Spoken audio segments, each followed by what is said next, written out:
김일리의 경제산책 출발하겠습니다. 달달야.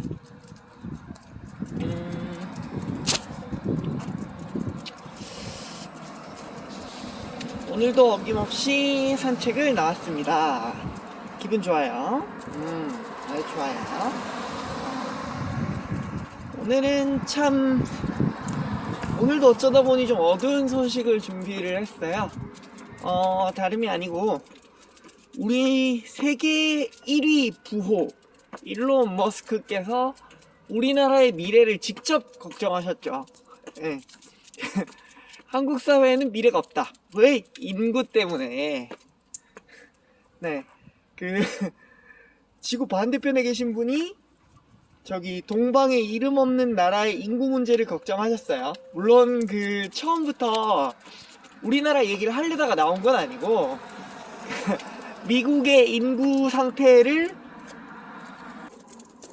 걱정하는 말씀을 하시다가 합계 출산율 2.1 미만인 상태에서는 미국 사회의 미래를 담보하기 어렵다, 뭐 이런 말을 하는 과정에서 한국이 불똥이 튀었죠. 네. 뭐 저희 입장에서는 합계 출산율 2.1명이면 되게 부러운 수치인데 2.1이 안 되는 걸로 문제가 될 것 같으면, 지금 저희 같은 경우는 서울 기준으로 합계 출산율이 0.64명이죠. 거의 뭐 출산이라는 현상 자체가 씨가 말랐다 하는 수준인데 과연 우리 머스크 형이 생각했던 그 정도 수준을 한국은 압도적으로 뛰어넘었다라고 말할 수 있는 수준이죠. 근데 제가 최근에 부동산 뉴스를 보면서 그런 생각이 들었습니다. 요즘 부동산 시장이 좀 어둡다는 얘기들이 있죠.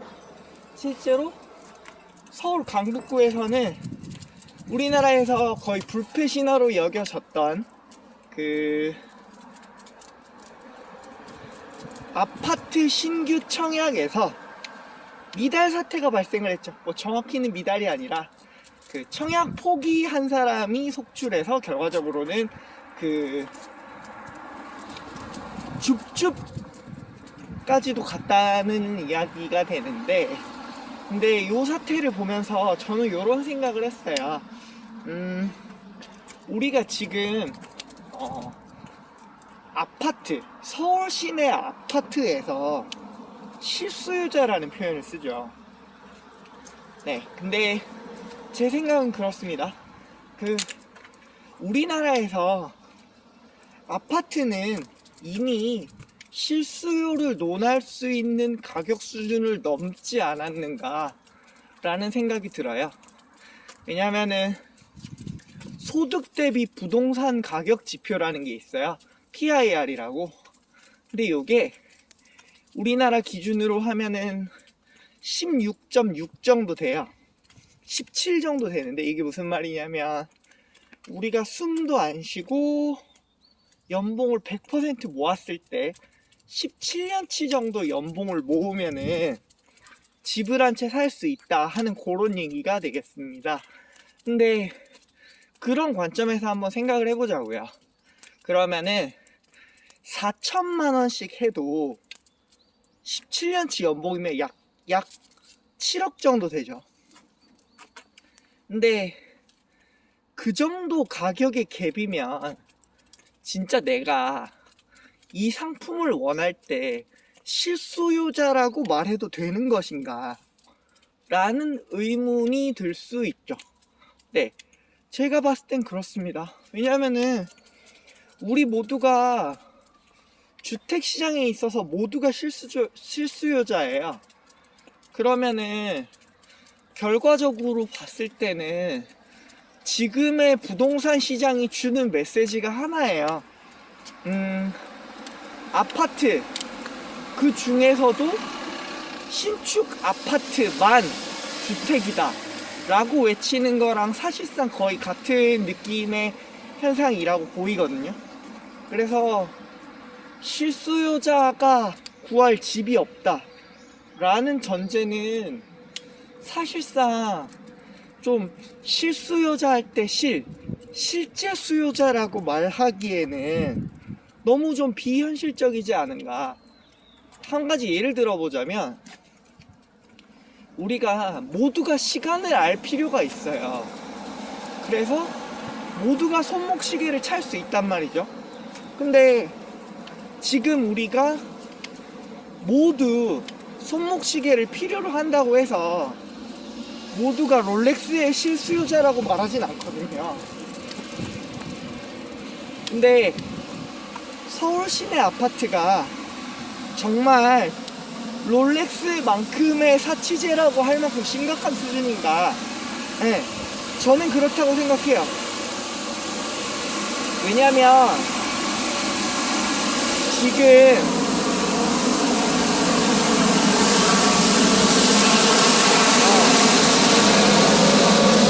오늘도 청소하시는 분들이 열심히 지나가죠. 네. 지금 대한민국에서 직장 생활을 하는 사람들이 근속연수 10년 혹은 직장 생활, 소위 월급 노동자 생활을 10년을 하기가 되게 힘들어요. 아마 느끼실 거예요. 그러면은 우리가 평균 소득이라 그랬을 때 평균 소득 35,000불을 이야기하는데 그 평균만큼의 연봉을 10년 동안 유지하는 것도 쉬운 일이 아니란 말이죠. 그러면 우리가 정말 최상의 시나리오라고 할 수 있는 서울 캥거루를 기준으로 주거비가 전혀 들지 않는 사람이 거의 용돈 수준으로 저축을 한다고 봤을 때 연봉의 한 80에서 85%가 저축이 될 거예요. 그러면은 4천만 원을 기준으로 해서 3,500만 원 정도가 저축이 가능하겠죠. 근데 캥거루 생활을 10년을 해도요, 현금이 3억 5천 밖에 안 보여요. 그죠? 그러면 약 절반 정도를 대출을 끼고 산다고 생각을 했을 때 7억 정도의 규모의 집을 살 수가 있는 건데, 그러면 과연 서울 시내 아파트 값이 7억 정도 선에서 가당키나 한가? 솔직하게 얘기하면 쌉소리죠. 서울 시내에 7억짜리 아파트 없어요. 완전 싸구려 아파트죠. 그 정도로 따지면. 이렇게 말씀드리면은 이 방송을 가장 열심히 보시는 저희 어머님이 기절하시겠죠. 7억이 돈이 아니다. 7억으로는 살만한 아파트가 없다라고 하면은 아마 기겁을 하시지 않을까 생각을 하는데, 실제로 그렇습니다. 서울 시내에서 7억 돈이 아니에요. 근데 이제 그러면 과연 우리나라에서 지금 기성세대들이 말하는 것처럼 정말 아파트가 표준이고 신축 아파트에 사는 것만이 현실적인 대안이라고 말하는 그 기성세대의 메시지가 정말 지금의 소위 3포, 4포, 7포 세대들에게 현실적으로 와닿는 조언이 될 수 있는가 라고 하면은 저는 아니라고 생각하거든요. 네, 왜냐면은 견줄 수 있는 목표가 아니에요. 지금 내 소득 수준은 혹은 내 자산은 정말 밑바닥에서부터 출발을 하는데 서울은 이미 전국에서 최상위권의 집값을 기록을 하고 있다는 거죠. 근데 내가 상위 몇 퍼센트 집단에서만 누릴 수 있는 것을 소위 표준 혹은 평균이라고 생각하고 눈높이를 잡아버리면 정말 무서운 일이 많이 생겨요. 그래서 이런 부분들이 얼마나 슬프냐면 단적인 예가 되게 많아요. 이를테면 우리 취업을 얘기할 때도 우리가 얘기하는 취업에서 소위 좋은 직장이라는 건 그런 범위죠. 뭐 상장기업이랑 그 다음에 뭐 공기업 플러스 공공기관 정도죠. 근데 거기서 채용돼서 일하는 사람이 전체 노동자의 20%가 안 돼요. 그러면은 사람들이 흔히 생각하는 남들이 알만한 직장이라는 기준이 상위 20%에 해당한다는 거죠. 상위 20%면은 생각보다 쉬운 조건 아니에요. 그래서 이 정도 말이 어느 정도로 해당이 되냐면, 우리 이제 옛날에 야 가자, 이판 망가뜨리면 안 돼. 옛날에 그 학창 시절로 생각을 하면은 스탯 9이 있었잖아요. 그러니까 모의고사에도 등급이 있죠. 보통은 이제 1등급에서 9등급까지인데 3등급까지의 커트라인이 참고로 약 한 전국 상위 한 20% 정도 돼요. 그러면은 3등급까지면은 옛날에 좀, 지금은 안 그렇죠. 지금은 안 그런데 옛날 기준으로 경쟁이라는 게 좀 있던 시절을 기준으로 얘기를 하면은 지방 국립대 이상 정도 되면 전국 상위 20% 정도의 실력을 지녔다고 할 수 있었거든요. 그러면 3등급 미만이 안 되면 좀 뭔가 문제가 있는 것이냐? 마치 낙인을 찍어버리는 것 같은 효과가 벌어질 수가 있죠. 그래서 우리가 반에 35명 정도가 있다라고 하면은 등급상으로 보면 상위 20%라고 해봤자 7명밖에 안 돼요. 그러면은 전체 학생 중에 80%가 루저로 낙인을 찍히는 이 상황이 과연 바람직하다고 말할 수 있을까요? 그런 면에서 저는 아파트 중심으로 전략을 짜서 젊은이들에게 그렇게 집을 마련하라고 하는 게 이 사회에서 정말 가당키나 한가 물어보고 싶어요. 그래서 지금 우리 기성세대들이 짜놓은 판에서 소위 2030 세대들이 살아남기 위해서는 그 기준대로 살라고 하면은 진짜 가랑이가 찢어져서 죽어요.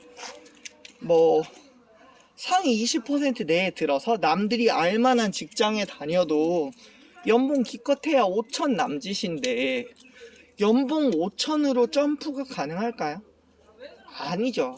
연봉 5천으로 점프가 가능하다는 거? 진짜 쌉소리죠. 근데 연봉 5천짜리 직장, 심지어 초봉이 그 정도 된다? 소위 신의 직장이죠. 네카라 쿠베 당토가 아닌 이상. 그렇게 생각을 하면은 지금의 새로 자라나는 MZ 세대들에게 현실적으로 서울 중심의 이 대한민국 사회를 헤쳐나갈 수 있는 일말의 가능성이 있는가? 라고 생각하면 저는 없다고 생각합니다. 근데 이 부분에 있어서 되게 제가 제일 슬펐던 건 뭐냐면, 지금 집값이 비정상적으로 높아서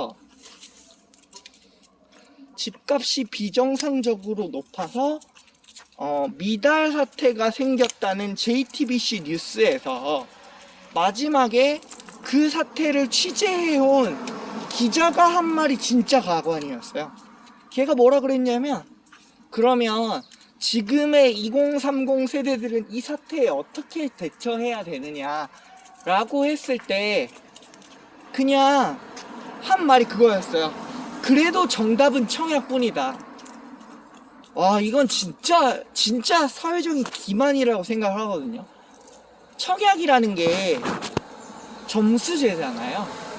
근데 그 점수에서 가장 높은 비중을 지닌 게 무주택 기간이랑 그리고 부양가족이에요. 근데 2030 세대들한테 신규 아파트, 그리고 진짜 아파트만 집이라고 말하는 것 자체도 굉장히 나쁜데, 그 2030 세대들이 점수 근처에도 갈 수 없는 청약 가점제 기반의 세상에서 너희도 지금이라도 늦지 않았으니 신규 아파트 시장에 뛰어들어라. 그거 외에는 답이 없다라고 말하는 거는 정말 무책임하다고 생각하거든요. 왜냐면 무주택은 30부터 기간이 산입이 돼요. 그러면 20대들은 나가 죽으라는 거고, 결과적으로 뭐 30대가 돼봤자 결혼을 안 했으면은 그나마도 부양가족이 늘어날 일이 없으니까. 우리 헨리는 부양가족이 아니잖아요. 얘는 그 민법상으로는 그냥 재물인데, 그러면 결과적으로는 지금의 2030 세대들이 과연 그 청약 가점을 통해서 아파트를 살 기회가 존재하는가? 그럴 리가 없죠. 그리고 지금 우리나라의 아파트 시장이라는 게 결국은 재건축을 해가지고 용적률을 높이는 방향으로 가고 있는데, 지금 우리나라의 인구는 줄어들고 있단 말이죠. 근데 결과적으로는 인구 5천만이 전부 다 1인 가구가 된다고 하더라도 결과적으로 인구 5천만이 살 수 있는 집의 수란 제한돼 있는데, 서울의 용적률을 이렇게 무한히 높이는 방향으로 간다는 건 정말 그 지금의 인구 쇠퇴를 역행하는 것이 아닌가라는 생각이 들고요. 그러면은 수도권으로 인구가 빨려드는 현상이 더욱 가속화될 텐데, 그 경우에 과연 어떤 것이 대한민국에 남아있을 수 있을까 라는 생각을 저는 하게 됩니다. 그래서 지금 신혼부부를 전형적으로 실수요자라는 이름으로 포장을 해서 이야기를 하고 있는데, 아니 집값이 10억이 넘어가는 상황에서 갓 결혼하는 사회초년생들을 과연 실수요자라는 이름으로 말해도 되는 것인가 라는 것에 대해서 저는 상당한 의문점을 가지고 있지 않나 라는 생각이 듭니다. 그래서 저는 지금 이 주류 언론과 주류 학계, 그리고 잘 나가는 유튜버들을 위시로 하는 주류 여론에서 과연 지금의 기성세대들이 만들어 놓은 이 수도권 아파트라는 장벽, 이것을 기준으로 지금 자라나는 새싹들에게 그 사회에 제대로 편입되라고 말하는 게 정말 온당한 것인가에 대한 의문점을 심각하게 갖게 된다는 말씀을 하고 싶었어요. 그래서 이제 너무 주류 사회가 자라나는 세대들에게 무책임한 행동들을 하고 있는 게 아닌가라는 생각이 들고요. 그런 점에서는 진짜 대한민국이 출산율이 문제다, 인구가 문제다라고 말하기 전에 정말 우리 자라나는 세대들에게 하는 메시지부터 좀 현실적으로 조정해 줄 필요가 있지 않나.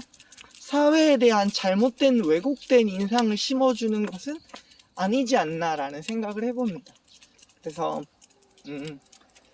앞으로의 대한민국 사회가 좀 발전을 하려면 지금 이미 만들어 놓은 잘못된 세상을 조금이라도 바로잡는 방향으로 기성세대가 먼저 이 왜곡된 시장을 바로잡아 주려는 노력을 좀 해야 되지 않나 라는 생각을 해봅니다. 그래야 헨리도 먹고 살고 저도 먹고 살죠. 뭐 하루아침에 되진 않겠지만 조금씩 세상이 변해가기를 바라면서 오늘을 마무리해볼까 합니다. 그래서 헨리와 저의 이야기를 공감하셨다면 구독과 좋아요 눌러주시면 좋을 것 같고요. 앞으로도 저는 헨리와 함께 산책을 다니면서 세상에 대한 이런저런 이야기들 기탄 없이 나눌 수 있는 세상이 왔으면 좋겠습니다. 네, 그러면 오늘 산책은 여기까지 하고요. 저는 내일 또 찾아오도록 하겠습니다. 안녕.